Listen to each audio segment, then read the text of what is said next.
हाल ही में पंचायती राज संस्थाओं के और स्थानीय निकायों के चुनाव पूरे प्रदेश भर में हुए, जिसमें ये कहा गया कि ये आने वाले विधानसभा चुनावों के लिए सेमीफाइनल है।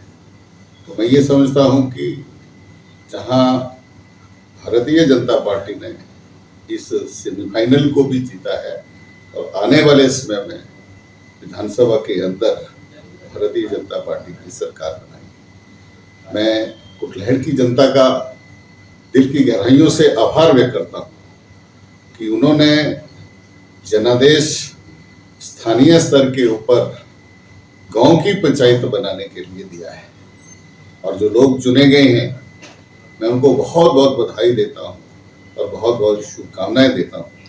लेकिन बहुत सारे लड़े, लेकिन बहुत सारे चुनाव जीतना तो एक को था, लेकिन वो हार गए। उनको निराश होने की आवश्यकता नहीं है, क्योंकि हार किसी चीज का अंत नहीं होता है। हार से जो है वो व्यक्ति सीखता है और एक नई शुरुआत होती है। मैं सबको एक ही बात कहूंगा कि आप नए उत्साह के साथ, नई उमंग के साथ, नए जज्बात के साथ समाज के बीच में उतरे और जो लोकतंत्र की एक खूबसूरती होती है कि चुनाव होते हैं, जो जीत जाता है सब मिल करके गांव के विकास के लिए आगे बढ़ें।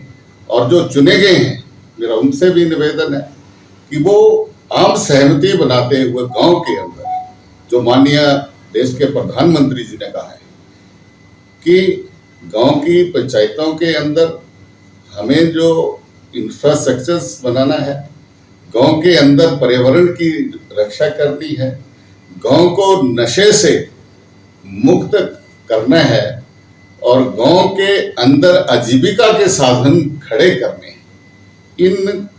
इन बातों को ध्यान में रखते हुए इनके ऊपर योजनाएं बनाएं और उसके लिए जहां पहले मनरेगा थी, लेकिन उसमें सुधार करके जी राम जी जैसी एक महत्वपूर्ण योजना गांव के लिए माननीय प्रधानमंत्री जी ने दी है।